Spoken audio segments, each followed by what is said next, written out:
नमस्कार, मैं हूं सौरभ शर्मा और आप देख रहे हैं द न्यूज़ कैनवा। आज हम जो है जयपुर के एसएमएस मेडिकल कॉलेज के सामने मौजूद है और यहाँ पे जो अभी कल दीपक खरवाल की जो है आत्महत्या की जो मामला सामने आया था उसको लेके नर्सिंग कर्मचारी जो है संविदा कर्मी यहाँ मौजूद है, धरने पे बैठे हुए हैं। इनकी मांगे है कि इनको न्याय मिले, जो दीपक है उन्होंने आत्महत्या की उसके परिवार को न्याय मिले और कहीं ना कहीं जो इन शॉर्ट नोटिस पे जो है इनको हटाया गया था उसको लेके भी ये सरकार के खिलाफ जो है नारेबाजी करते हुए नजर आ रहे हैं। यहाँ तक कि चिकित्सा मंत्री जो गजेंद्र सिंह सिंह है उनको इस्तीफे देने की भी मांग यहाँ की जा रही है। यहाँ पे मौजूद लोगों से हम बातचीत करेंगे कि पूरा मामला क्या था और किस तरीके से जो ये जो आयोजन चल रहा है। कई जो है नेता भी यहाँ पे विपक्ष के नेता भी आए थे, उसके बाद क्या इनकी बातचीत हुई है, क्या कुछ इनका समाधान निकल पाया है या फिर लगातार ये धरना कब तक चलता रहेगा। सर, कब से जो ये धरना चल रहा है और क्या पूरा मामला सामने आया था? आज पिछले 2.5-3 महीने से ये लोग संघर्ष कर रहे थे। अचानक से 4 दिन पहले तमाम संविदा कर्मचारियों को दूसरे राज्य में इसके संविदा कर्मचारी लगा के हटाने की बात की। उससे हमारा जो साथी था महिला चिकित्सालय में दीपक, वो बहुत दिनों से संघर्षरत था। कई बार उसके ऊपर लाठीचार्ज हुआ था, वो अवसाद में आ गया और उसने आत्महत्या जैसा कदम उठाया। इसके लिए जो राज्य में संलग्न चिकित्सालयों के लिए जो भर्ती हुई थी, ये राज्य में संलग्न चिकित्सालय महाविद्यालय नहीं है। जयपुर, अजमेर, जोधपुर, उदयपुर, कोटा, ये 6-7 जो हमारे मेडिकल कॉलेज हैं राज्य में इसका अधीन नहीं है। तो सिर्फ इसलिए कि ये लगातार संघर्ष कर रहे हैं जयपुर के लोग। 4-4 साल हो गए नियमित भर्तियों की मांग कर रहे हैं, हमको नियमितीकरण करे सरकार बोनस मेरिट से। इनके इस आंदोलन को दबाने के लिए, इन तमाम लोगों को बेरोजगार करने के लिए गैर संवैधानिक रूप से इनकी सेवा से इनको अचानक से हटाया गया। ये श्रम कानून के भी खिलाफ था, संविधान के खिलाफ है, कानून के खिलाफ है। आप एक संविदा कर्मचारी को हटा के दूसरा संविदा कर्मचारी नहीं लगा सकते, सुप्रीम कोर्ट की गाइडलाइन है। श्रम कानून कहता है कि आप किसी कर्मचारी को अचानक से नहीं हटा सकते, उसका पूरे परिवार का चूल्हा बंद होता है। तो ये अमानवीय कृत्य माना है इसको श्रम कानून ने, मगर सारी संवेदनशीलता को समाप्त करते हुए और ये किया गया, उससे वो डेथ हो गई उसकी। मगर वो डेथ होना, उसके बाद में तमाम हजारों नर्सेज का एकत्रित होना और फिर तब 48 घंटे आज हो गए। उस 48 घंटे में भी सरकार, सड़क पे कोई आपस में झगड़ा कर लेते दो समुदाय के लोग, तो सरकार लाखों करोड़ों रुपए का मुआवजा जो भी पीड़ित होता है उसको देती है। कल से लेके आज तक ये बहुत अल्प मानदेय में 4-4, 5-5 साल से सेवा कर रही है जो कर्मचारी है, नर्सिंग कर्मचारी जो रोगी सेवाओं को दे रहे थे, आज उनका एक साथी डेथ हुई है गलत नियुक्ति के वजह से। गलत तरीके से नियुक्ति की गई, ये नियुक्ति यहाँ हो नहीं सकती थी और इस संविदा कर्मचारी को हटा दिया। तो सरकार तब से कल से लेकर आज तक उस मृतक आश्रित परिवार को मुआवजे की कोई राशि तय नहीं कर पाई। साथ में ये जो हमारे संविदा कर्मचारी हैं, ये और बहुत सारे दीपक तैयार हो रहे हैं। ये तो ये तमाम दीपकों को बचाने के लिए राजस्थान की सरकार इनको गलत नियुक्ति को वापस लेते हुए इनको सबकी सेवा सुरक्षा की कोई अब तक कोई घोषणा नहीं कर पाई। तो मैं समझता हूं कि अति संवेदनशीलता की पराकाष्ठा है कि कल से लेकर आज तक अन्य राजनीतिक प्रतिनिधि, जो राजनीतिक पार्टी प्रतिनिधि तो आए, मगर सरकार का कोई मंत्री, कोई मुख्यमंत्री तो बड़ी बात है, कोई एमएलए तक यहाँ जो है ना इनकी सुध लेने के लिए नहीं आया। और ये सबके साथ खड़े हुए महिला और पुरुष नर्सेज के ऊपर बहुत बर्बर लाठीचार्ज, महिलाओं के कपड़े फाड़ दिए पुलिस वालों ने, खून खुआर हो गए लोग, किसी का फ्रैक्चर हो गया, किसी कुछ हो गया। उसके बाद भी राजस्थान की तमाम सरकार के जनप्रतिनिधियों के अंदर अब तक उनकी संवेदनशीलता जो शून्य है ना, ये एक बहुत बड़ा प्रश्न है कि संवेदनशील सरकार अति संवेदनशील चिकित्सा विभाग के नर्सिंग समाज के साथ किस तरह का व्यवहार कर रही है, ये आम जनता का विषय है। इसलिए आज ये संविदा कर्मचारियों का नहीं, आज हमने इसलिए तय किया राजस्थान के 8 जो हमारे नियमित नर्सिंग राज्य स्तरीय संगठन है, वो सभी 8 स्तरीय नर्सेज संगठनों ने संयुक्त संघर्ष समिति बनाई है, इनके साथ मिलकर बनाई है। और आज से ये धरना है ना, वो संयुक्त नर्सेज संघर्ष समिति के बैनर तले है। और ये केवल धरना नहीं है, हमने घोषणा की है प्रतिदिन हर हॉस्पिटल में अलग अलग 2 घंटे का कार्य बहिष्कार द्वार सभाएं होंगी। और पूरे राज्य में आज हमारा अजमेर में भी आज हजारों लोगों ने सभाएं की है, पूरे राजस्थान में, बाड़मेर तक हो रहा है। पूरे राजस्थान के तमाम हॉस्पिटलों के अंदर ये कार्य बहिष्कार की ओर बढ़ रहा है और ये हड़ताल तक जाएगा मामला। सरकार मैनेज नहीं कर पाएगी क्योंकि सरकार की मंशा ठीक नहीं है। सरकार सौतेला व्यवहार नहीं कर रही, गैर अधिकृत कार्रवाइयां करके और नर्सिंग समाज की जो दमनात्मक कार्रवाई कर रही है, इसको नर्सिंग समाज स्वीकार नहीं करेगा। और 8 नर्सेज नियमित संगठन इनके साथ जुड़े 9 संगठन हो जाते, और ये जो 9 संगठन मिलकर के और हमारे तो नर्सेज की जो पीड़ा है, दुर्दशा है, उसको बचाने के लिए हम सड़कों पर हैं। अब हम ऑन रोड हैं और इसके लिए सरकार ने हमको विवश किया है, और अब यहाँ से आगे जो कुछ भी होगा उसकी जिम्मेदारी राजस्थान सरकार की।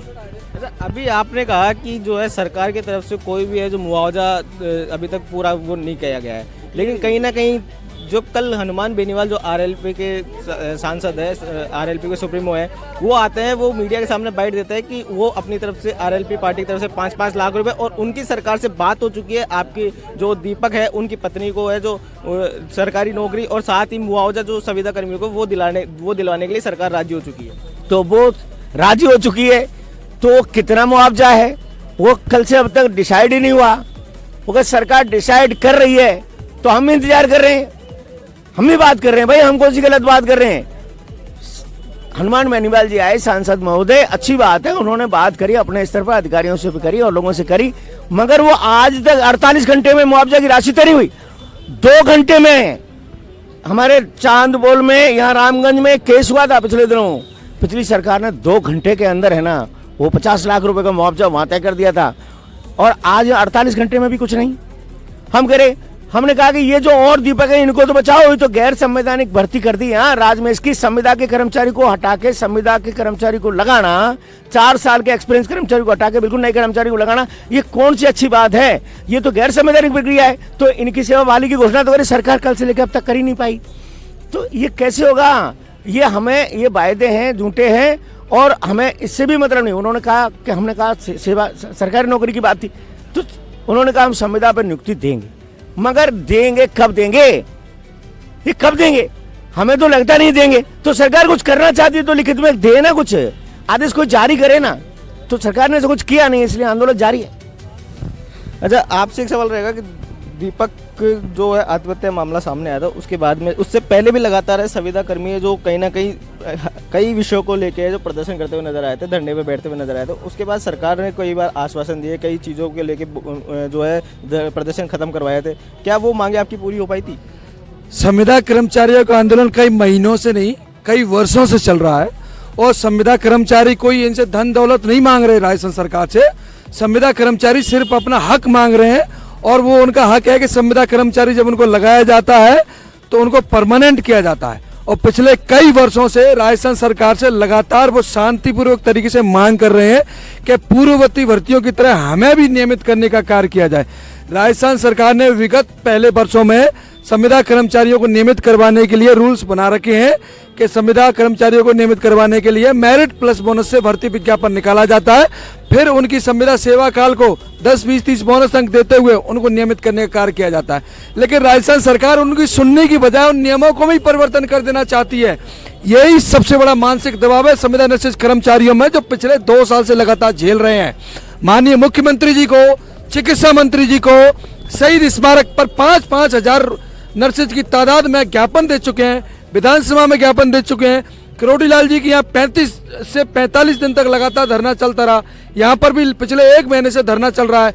यात्राएं, रैलियां, इवन देन 4 जून को मुख्यमंत्री जी के गृह जिले पूंछी के लोटा से पद यात्रा निकाल कर लाए हमारे भरतपुर के साथी, और उन पर बब्बरपात पूर्वक राजस्थान सरकार ने लाठीचार्ज किया शहीद स्मारक पर।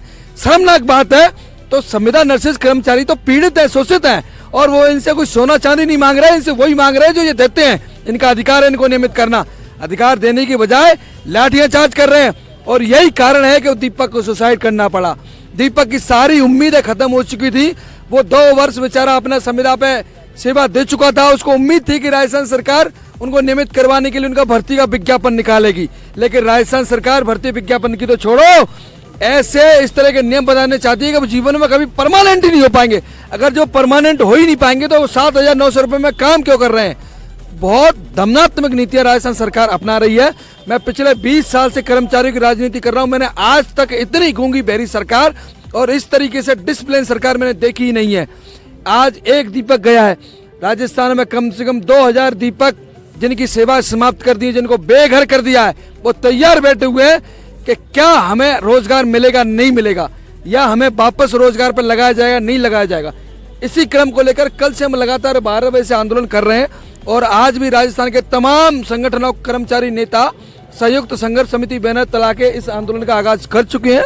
अब ये आंदोलन तभी समाप्त होगा जब ये हजारों दीपक यहाँ बैठे हुए हैं, इन्हें पुनः इनकी मान सम्मान के साथ इनको चिकित्सालय भेजा जाएगा और जो दीपक बुझ चुका है हमारे बीच में उसके परिवार को मुआवजा दिया जाएगा और उसकी पत्नी को सरकारी नौकरी उसकी योग्यता के हिसाब से दी जाएगी, वरना ये आंदोलन समाप्त नहीं होगा। महिलाएं भी हमारे साथ मौजूद है, हम इनसे बातचीत करेंगे। आप संविदा जो है नर्सिंग संविदा के पद पर थी, उसके बाद भी जब आपको हटाया गया तो उससे पहले क्या नोटिस वगैरह कुछ दिया गया था?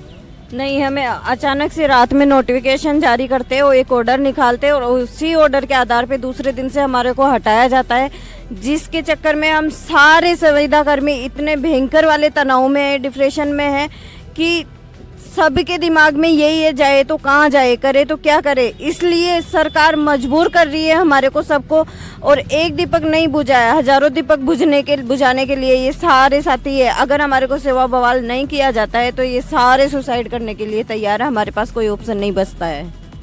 शॉर्ट नोटिस पे आपको जो हटाया गया था उसके बाद में लगातार जो अब तक राजस्थान में कितने नर्सिंग संविदा कर्मियों को अब जो है अपने पद से हटा दिया गया? 6000 नर्सिंग कर्मियों को। अगर सरकार आपकी मांगे पूरी नहीं करती तो आगे आपके क्या रोड मैप रहने वाला है, क्या रणनीति रहने वाली है? आंदोलन की घोषणा हम कर चुके हैं।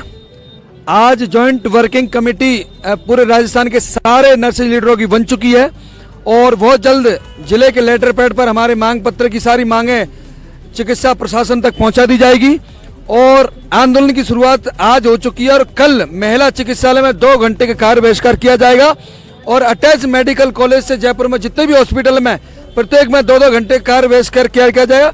इस दौरान राजस्थान सरकार अगर हमें वार्ता के लिए बुलाकर और हमारी मांगे पूरी कर लेती है और नहीं करती है तो सारे कर्मचारी कार्य बहिष्कार करेंगे। हो सकता है कि समस्त मेडिकल कॉलेज के समस्त हॉस्पिटलों में हड़ताल हो जाए। ये कदम हम निश्चित उठाएंगे। मैं आपके माध्यम से माननीय मुख्यमंत्री जी को कह देना चाहता हूं कि आज हम इस धरने पर बैठे हैं, कल हमारे सारे हॉस्पिटलों में हम जाकर 2 घंटे का कार्य बहिष्कार करेंगे। अभी तो 2 घंटे कार्य नहीं कर रहे हैं और हो सकता है हमें पूरी तरह भी पेन डाउन करना पड़े।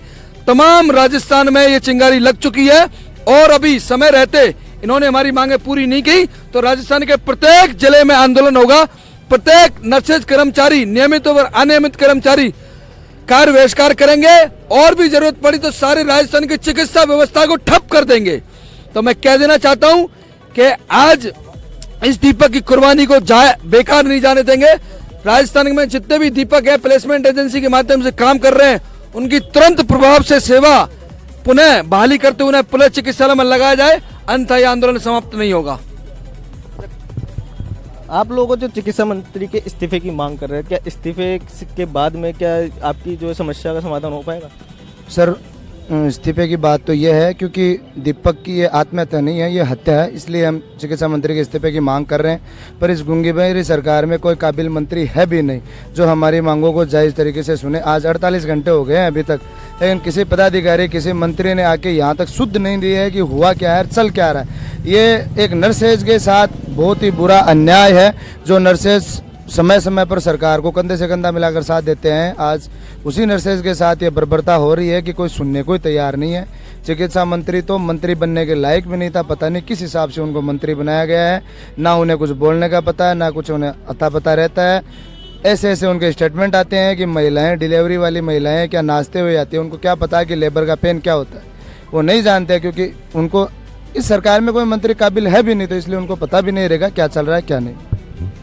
तो देखने वाली बात भी होगी कि कहीं ना कहीं शॉर्ट नोटिस के ऊपर 6000 परिवारों के चूल्हे जो शॉर्ट नोटिस के दम पे बुझा दिए गए हैं। अब क्या इनकी मांगें पूरी होती है, क्योंकि लगातार जो सभी नर्सिंग संविदा कर्मी अपनी मांगों को लेकर धरने में बैठे हुए हैं। अब इनकी मांगों को लेकर सरकार का क्या मुआवजा तय करती है, क्या इनकी मांगें पूरी करती है, फिर लगातार ये धरना अब हड़ताल के रूप में बनेगा और ये लोग अब सड़कों के ऊपर नजर आएंगे।